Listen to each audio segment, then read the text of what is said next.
আমরা আমাদের বাজেট এই সরকারই করেছে, এখানে কোনো প্রেসক্রিপশন কাজ করেনি। প্রেসক্রিপশনে চলার লোক শেখ হাসিনা সরকার। সংকটের বাস্তবসম্মত গণমুখী বাজেট। এমন কোনো সাহসী পদক্ষেপ আমরা দেখিনি যার মধ্য দিয়ে অর্থ পাচার, ব্যাংকিং খাতের নৈরাজ্য থেকে শুরু করে যেমন দুর্নীতির প্রশ্ন আলোচনাই এর মধ্যে আসেনি আর কি।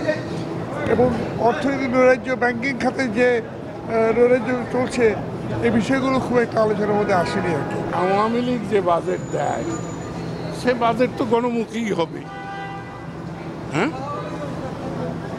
কারণ এই বাজেট অর্থমন্ত্রী পাঠ করলেও এটা তো প্রধানমন্ত্রীর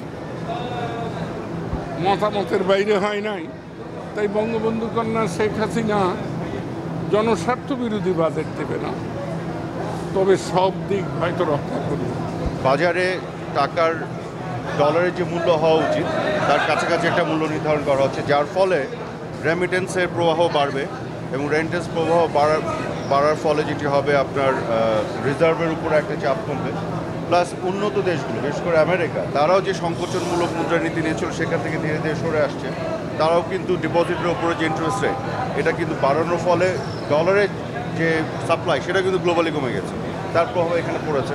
তো ওই সব কিছু মিলে এখন আগামী 1 বছরের মধ্যে আমরা আশা করছি একটা সহনীয় পর্যায়ে সব কিছু চলে আসবে।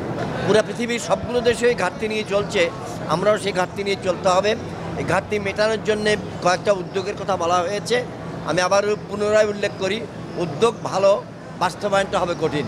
এটা একটা পরিকল্পনা, মানুষের উপরে চাপ পড়বে নিঃসন্দেহে।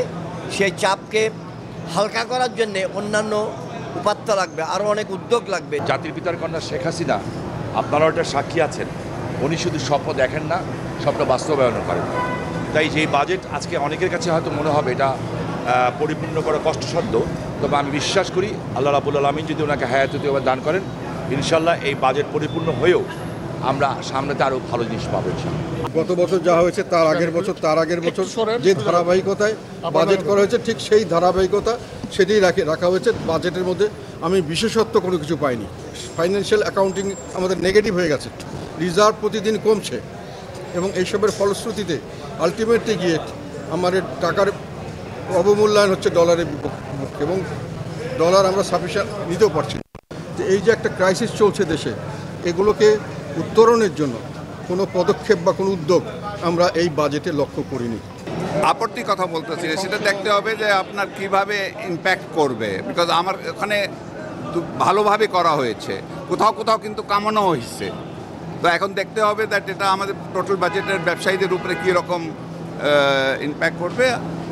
বাট ওভারঅল জেনারেলি আমি মনে করি বাজেটটা ভালো হয়েছে, যেহেতু এবার আমরা কিন্তু যা কিছু করেছি মূল্যস্ফীতিটা ইনফ্লেশনটাকে কন্ট্রোল করার জন্য, নিয়ন্ত্রণে আনার জন্য করা হয়েছে। তো আমি মনে করি ইনশাল্লাহ ভালোই হবে।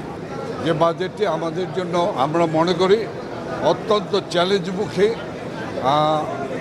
মূল্যস্ফীতি রয়েছে, সে মূল্যস্ফীতিকে মোকাবেলা করে আমাদেরকে সামনে এগিয়ে নিয়ে যাওয়াই, সামনের দিকে এগিয়ে নিয়ে যাওয়াই এবং আমাদের যে নির্বাচনী ইশতেহার, সেই নির্বাচনী ইশতেহারের বাস্তবায়ন আমাদের মূল লক্ষ্য। 2041 সালে যে স্মার্ট বাংলাদেশ গড়তে চান সেই লক্ষ্য নিয়েই এই বাজেট প্রণয়ন করেছে এবং আশা করি এই বাজেটের এই কি বলে যে ফল হিসেবে এই দেশের মানুষ উপকৃত হবে।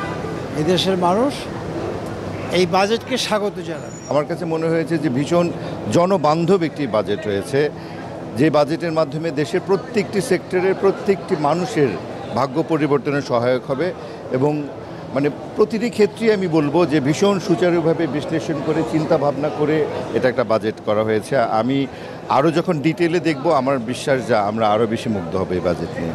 নিত্য প্রয়োজনীয় জিনিস যাতে দাম মানুষের ক্রয় ক্ষমতা আসে সেজন্য কতগুলো স্টেপ নেওয়া হয়েছে। আর আন্তরিকতা থাকলে সবই আছে।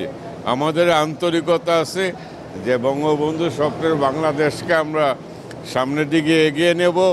আমার দেখা মতে এবার প্রথম বাজেটে আপনি দেখবেন যে আমরা যেহেতু গ্র্যাজুয়েটিং কান্ট্রি হিসাবে WTO রুলস অনুযায়ী আমাদের অনেকগুলা প্রোডাক্টের থেকে আমাদের ট্যারিফ প্রত্যাহার করা হয়েছে, যৌক্তিক করা হয়েছে।